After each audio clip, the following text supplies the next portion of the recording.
This is what happens when the entire NBA hates your dunk celebration. Stick around towards the end because you might jump out of your chair. We're kicking things off with Zion Williamson's iconic 360 windmill dunk in 2022 that had the Smoothie King Center crowd erupting in loud cheers and whistles. The arena was electrified as Zion soared through the air, slamming the ball into the hoop with ferocious elegance, but not everyone was thrilled. The Phoenix Suns were absolutely fuming, feeling totally disrespected. The game was already over, with the New Orleans Pelicans cruising at 126-117 and just 8 seconds left on the clock. Chris Paul missed a layup, Larry Nance Jr. grabbed the rebound, and bam! He fired an outlet pass to Zion, who was already sprinting down the court. The crowd went wild, and Xanos didn't let them down. He soared into the air, spun 360 degrees, and slammed down a windmill dunk that shook the entire arena.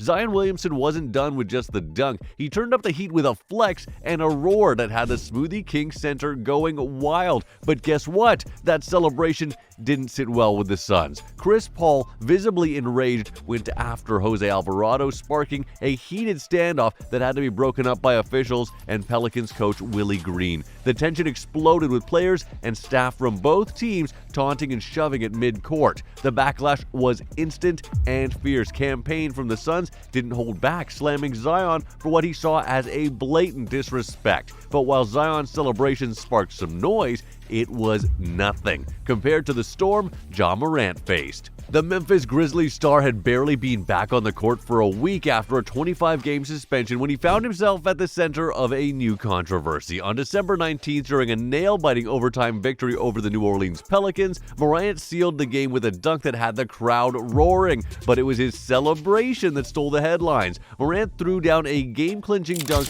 and then lifted both his arms in a moment of pure adrenaline and made a motion that quickly went viral. Fans and critics alike flooded social media, questioning whether Ja was mimicking using a firearm and holding an RPG on his shoulder. This sparked a storm, given his recent suspension for that Instagram story. You'd think Morant would keep his distance from scandals. Former NBA player Chandler Parsons didn't hold back his criticism, expressing his disbelief at Morant's actions and asking him to focus on his career and make better decisions. The backlash was fierce, but Morant was quick to clarify. He wasn't trying to stir up controversy, he was just busting out the rock ya hips, a popular dance move originating from New Orleans and became famous on social media. Despite his explanation, the damage had already been done and fans weren't convinced. Speaking of dunks that riled up fans, DeAndre Jordan also found himself making the headlines, and not for the right reasons. Let's set the stage. It's 2013 and the Clippers are up against the Detroit Pistons. Chris Paul, the maestro himself, is dribbling on the right wing. DeAndre Jordan makes his move into the paint, and CP3, with his legendary court vision, lobs a perfect alley-oop pass. Enter Brandon Knight, a 6'3" guard who decides to contest Jordan's dunk. Big mistake. Jordan catches the ball midair and unleashes a thunderous dunk over Knight, who is left sprawled on the court. The scene is like something out of a movie. DeAndre stands over Knight, who's lying there, probably regretting every decision that led to that moment. The crowd goes berserk, the Clippers bench explodes with joy, and even the usually composed CP3 gets caught up in a frenzy, pushing DeAndre aside like he's just witnessed a gladiator slaying. But Jordan's epic dunk didn't just end with the slam. It ignited a massive storm of controversy. Critics and players alike were torn. Was Jordan's post-dunk celebration crossing the line? Did stepping over Brandon Knight's fallen body show disrespect? Or was it just pure, raw emotion? The NBA universe was divided. Some fans loved the bold display, while others slammed his lack of sportsmanship. Meanwhile, Brandon Knight became the poster boy for why you never challenge a high-flying center in his prime. And Jordan wasn't the only star who found himself at the center of a scandal at the peak of his career, because before Kevin Johnson was the mayor of Sacramento, he was lighting up the court for the Phoenix Suns. While he didn't deliver a championship, he gave fans unforgettable highlights, none more jaw-dropping than his dunk over Hakeem Olajuwon.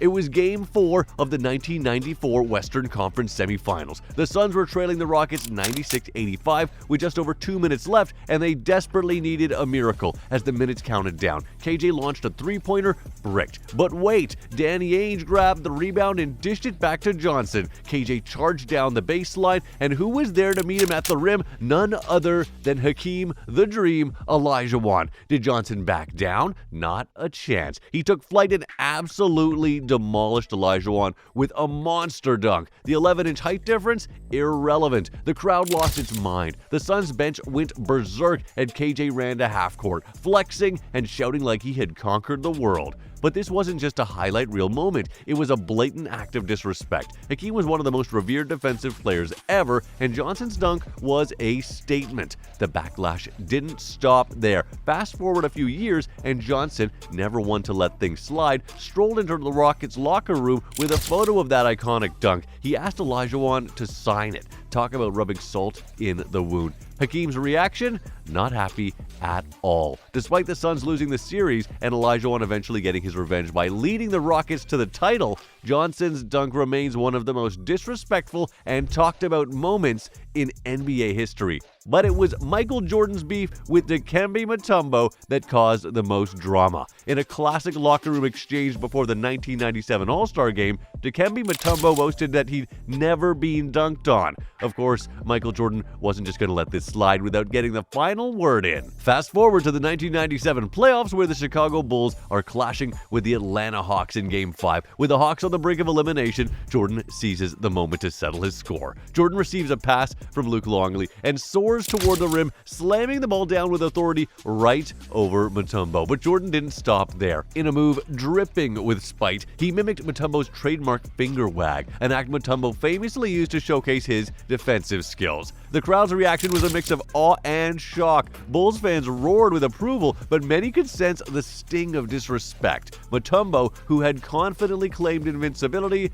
was left humiliated. Ironically, the finger wag had been Dikembe's signature move for years, so you can imagine why his reaction was pure disdain. The dunk wasn't just a low blow, it was a calculated act of vengeance. Mutombo didn't forget or forgive. He held a grudge against Jordan's audacious taunt. To him, the dunk was a blatant affront, and the finger wag only added salt to the wound. But if you thought that was wild, wait until you hear about Shaquille O'Neal's infamous clash with Chris Dudley. Shaquille O'Neal was a beast on the court, an unstoppable force that could take over any game. One unforgettable moment of Shaq's dominance happened in 1999 during a Lakers vs. Knicks game, showing just how scary he could be. It all started when Shaq got the ball and immediately went up against Chris Dudley. Now, Dudley was 6'11" and no pushover, but Shaq's raw power was on another level. Shaq bulldozed his way to the rim and threw down a dunk so hard it left Dudley flat on the floor. But Shaq didn't stop there. He shoved Dudley after the slam, making sure everyone knew who was in charge. The Los Angeles crowd went wild, loving every second of Shaq's dominance and that extra shove. Meanwhile, Dudley, feeling the disrespect, grabbed the ball and chucked it at Shaq while cursing him out. The tension was through the roof and nearly set off a brawl between the teams.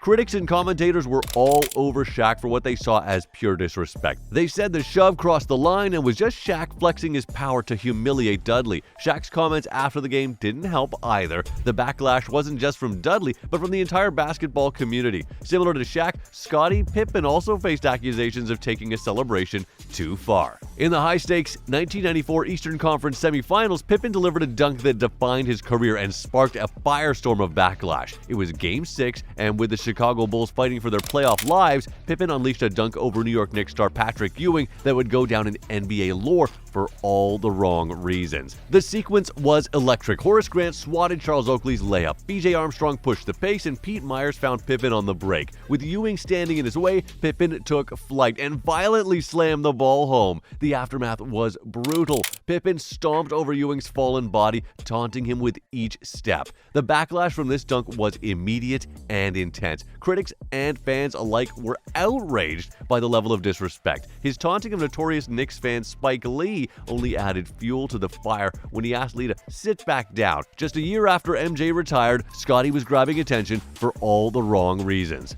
So, do you think these dunk celebrations were worth the backlash? If you enjoyed this video, you will love the next one. Click on the video now and don't forget to follow for a taco.